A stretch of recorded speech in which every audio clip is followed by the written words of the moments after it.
నమస్కారం, నా పేరు తరణి. స్మార్ట్ సిటీ పొలిటికల్ రౌండప్ కు స్వాగతం. ముందుగా హెడ్లైన్స్. విశాఖ ప్రపంచ క్రీడా రాజధాని కావాలి. వైఎస్ఆర్ క్రికెట్ కప్ టోర్నమెంట్ కెప్టెన్లు మెంటర్లను సమావేశంలో వర్చువల్లో పాల్గొన్న ఎంపీ విజయసాయిరెడ్డి. విశాఖ అభివృద్ధిని టీడీపీ అధినేత చంద్రబాబే అడ్డుకుంటున్నారు. వైసీపీ ఎమ్మెల్యేలు అమర్నాథ్, అదీప్ రాజ్, శెట్టి పాల్గొన్నలు విమర్శ. సిఐడిని ముఖ్యమంత్రి జగన్ జేబు సంస్థగా వాడుకుంటున్నారు. మాజీ మంత్రి అయ్యన్న పాత్రుడు ధ్వజం. ప్రపంచ క్రీడా రాజధాని విశాఖ కావాలని ఎంపీ విజయసాయిరెడ్డి ఆకాంక్షించారు. అక్కైపాలెంలోని పోర్టు స్టేడియంలో శనివారం నిర్వహించిన వైఎస్ఆర్ కప్ క్రికెట్ టోర్నమెంట్ కెప్టెన్లు మెంటర్ల సమావేశంలో విజయసాయిరెడ్డి హైదరాబాద్ నుంచి వర్చువల్ విధానంలో పాల్గొన్నారు. అంతర్జాతీయ స్థాయి క్రీడాకారులను విశాఖ నుంచి అందించడమే లక్ష్యంగా యువతను క్రీడల పట్ల ఆకర్షితులను చేయడమే ధ్యేయంగా చెప్పారు.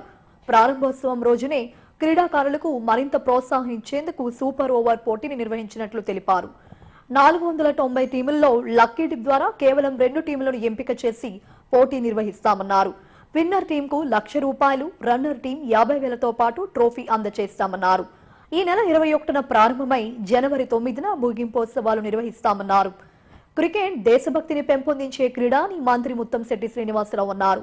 రాష్ట్ర వ్యాప్తంగా సీఎం కప్ పోటీలు నిర్వహిస్తున్నట్టు తెలిపారు. యువతను ప్రోత్సహించేందుకు ఎంపీ విజయసాయిరెడ్డి 2.5 కోట్ల ఖర్చుతో మెగా క్రికెట్ టోర్నీ నిర్వహిస్తున్నారని ఏయూవీసీ ఆచార్య ప్రసాద్ రెడ్డి తెలిపారు. ఈ కార్యక్రమాన్ని ఉత్తర వైకాపా ఇన్ఛార్జ్ కేకే రాజు నాయకత్వంలో నిర్వహించారు. ఈ కార్యక్రమంలో ఎమ్మెల్సీ వంశీకృష్ణ శ్రీనివాస్, ఎమ్మెల్యేలు గుడివాడ అమర్నాథ్, తిప్పల నాగిరెడ్డి, డిప్యూటీ మేయర్ జియాని శ్రీధర్, బాణాల శ్రీను, బ్రాహ్మణ కార్పొరేషన్ చైర్మన్ సీతంరాజు సుధాకర్ తదితరులు పాల్గొన్నారు. పోటీని క్రీడతో ప్రారంభించి ఈ ఆరంభంలోనే భారీ నగదు పురస్కారాన్ని అందిస్తూ ప్రతి దశలో కూడా యువతను ప్రోత్సహించడమే ఈ యొక్క కార్యక్రమంలో ముఖ్య ఉద్దేశం అన్నటువంటి విషయాన్ని మీకు తెలియజేసుకుంటా ఉన్నా. ప్రారంభోత్సవ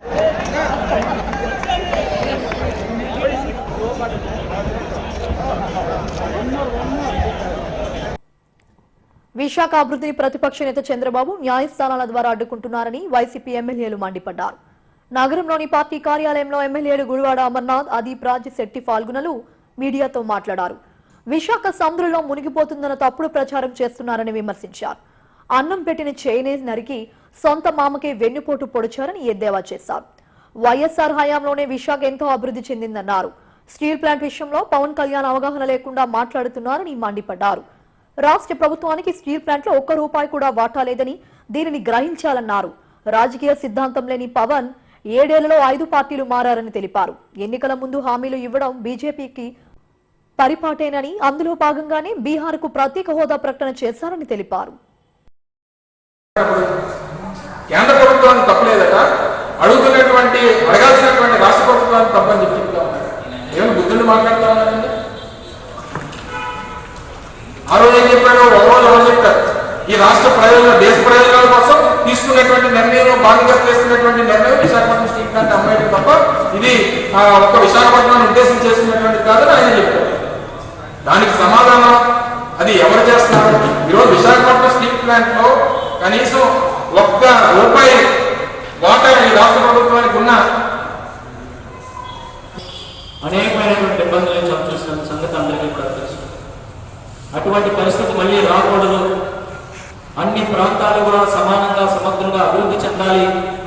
అన్ని ప్రాంతాల్లో ఉన్నటువంటి ప్రజలు కూడా ఆనందంగా ఉండాలి. అక్కడ ఉన్నటువంటి వాళ్ళందరూ కూడా ఉపాధి అవకాశాలతో మంచి జీవితాన్ని వాళ్ళందరికీ కూడా ఇవ్వాలి అనేటువంటి ఒక మంచి ఉద్దేశంతో గౌరవ ముఖ్యమంత్రి జగన్మోహన్ రెడ్డి గారు 3 రాజధానుల పథకాలను తీసుకొచ్చిన దగ్గర నుంచి కూడా మనం చూస్తున్నాం. చంద్రబాబు నాయుడు గారు ఆ రోజు నుంచి ఈ రోజు వరకు కూడా ఎన్ని రకాలైన ప్రశ్నలు వేస్తున్నారు.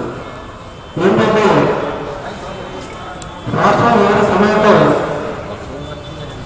ఉమ్మడి రాష్ట్రంలో 20% వరకు ఉందని చెప్పి చట్టం చెప్తుంది. మరి ఈయన అక్కడ ఓటుకు దొరికిపోయి ఎక్కడ అనర్థతులు అని చెప్పేసి రాష్ట్రాన్ని పక్కకి వచ్చింది. అసలు రాజకీయ సమస్య ఉండేవారు కాదు. ముఖ్యమంత్రి జగన్ సిఐడిని అడ్డు పెట్టుకుని తనకు నచ్చిన వారిపై కేసులు పెట్టిస్తున్నారని మాజీ మంత్రి అయ్యన్న పాత్రుడు మండిపడ్డారు. ఎన్టీఆర్ భవన్ లో ఆయన మీడియాతో మాట్లాడారు. సిఐడి సంస్థను ముఖ్యమంత్రి తన జేబు సంస్థగా మార్చేశారన్నారు. ప్రభుత్వ తప్పులను అణచివేయడమే లక్ష్యంగా పెట్టుకున్నారన్నారు. ఈ సమావేశంలో పార్టీ సెంట్రల్ కమిటీ అధికార ప్రతినిధి పట్టాభి, టీడీపీ నాయకులు కోరాడ రాజబాబు తదితరులు పాల్గొన్నారు. 40 ఇన్స్టిట్యూషన్లు ఎక్కడ అభివృద్ధి జరిగిందో ఫిజికల్ ఎంక్వైరీ చేయాలి కదా, ఎవరు సిఐడి వాళ్ళు, లేదా ఉన్నతమైన కమిటీ అది చేసి ఎంక్వైరీ చేయలేదని చెప్పి రాసట్లేదు. ఫిజికల్ ఎంక్వైరీ జరగలేదని వాళ్ళు ఒప్పుకుంటున్నారు. మరి ఫిజికల్ ఎంక్వైరీ జరగకుండా ఎక్కడ తప్పు జరిగిందో నీకు ఎలా తెలిసింది? నేను అండర్లైన్ చేశాను, ఫిజికల్ ఎంక్వైరీ డ్రాప్ చేశారు. దీన్ని బట్టి మీకు అర్థమైంది ఏంటి? వాడు హెరాస్మెంటే మెయిన్ తప్పించి ఫిజికల్ ఎంక్వైరీ మెయిన్ కదా.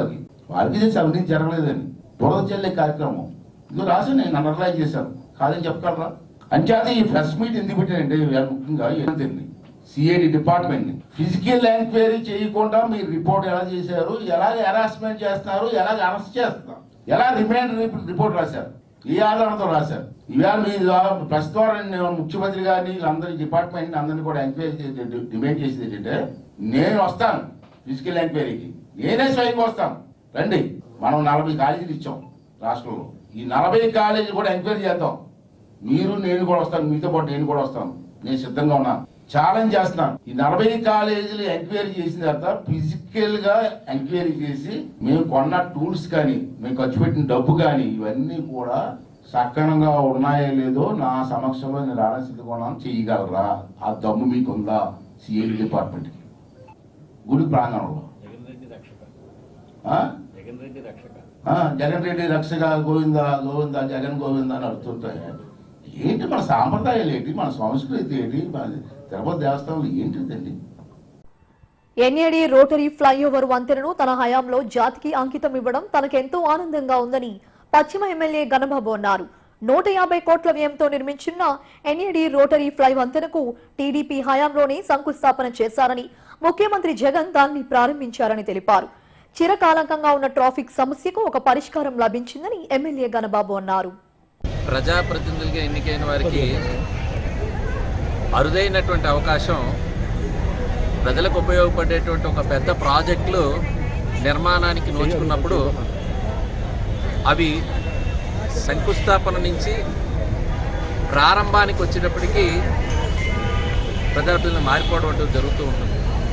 విశాఖ నగరంలో నాకు ఉన్న అవగాహన మేరకు అనేక ప్రాజెక్టులు చేపట్టడం జరిగింది.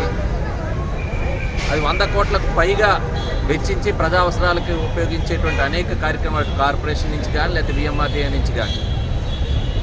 ఏదైతే విశాఖ నగరానికి ఎంట్రీ పాయింట్ ఏదైతే ఈ ఎన్ఐడి క్లాస్ రోడ్స్ అనేటువంటిది ఒక డ్రీమ్ ప్రాజెక్ట్. ఇక్కడ ప్రజల ఎన్నో రోజుల నుంచి ఇది కావాలని కోరుకున్నారు. గతంలో ఈ మంజూరు చేసుకొని టీడీపీ జాతీయ ప్రధాన కార్యదర్శి మాజీ మంత్రి నారా లోకేష్ కు ఎయిర్పోర్ట్ లో సాదర స్వాగతం లభించింది.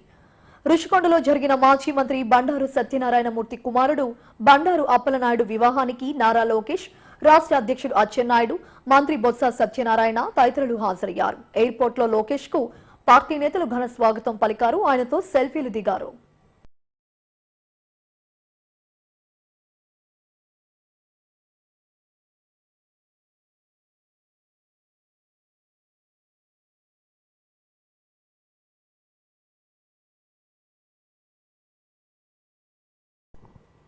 వార్డు అభివృద్ధి తన లక్ష్యమని 66వ వార్డు కార్పొరేటర్ ఇమ్రాన్ అన్నారు. వార్డు పరిధిలోని సీతారాం నగర్ లో పర్యటించి వార్డులోని పలు సమస్యలపై స్పందించారు.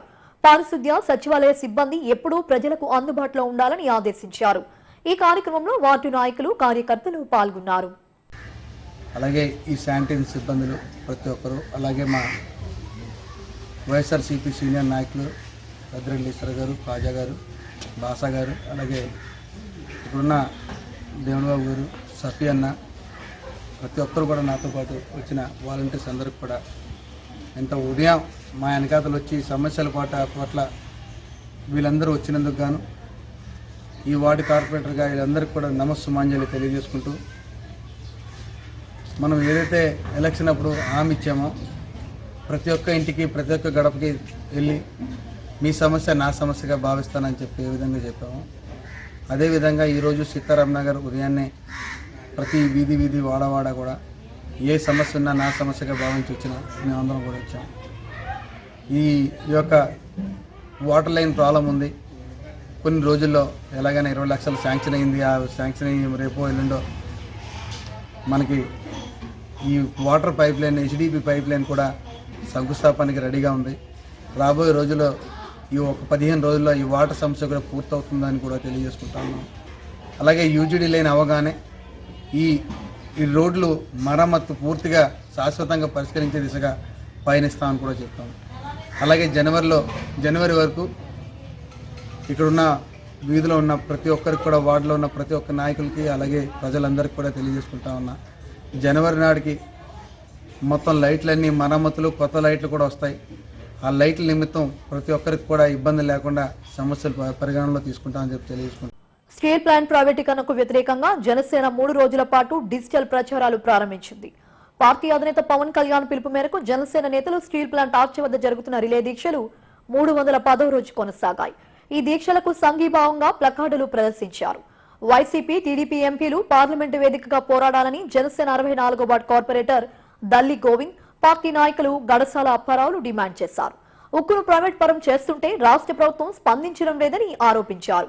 ప్రైవేటీకరణకు వ్యతిరేకంగా కేంద్ర రాష్ట్ర ప్రభుత్వాలపై పోరాడతామని హెచ్చరించారు. పరిశ్రమ 32 మంది ప్రాణ త్యాగాలు చేసి సాధించుకున్నటువంటి పరిశ్రమ.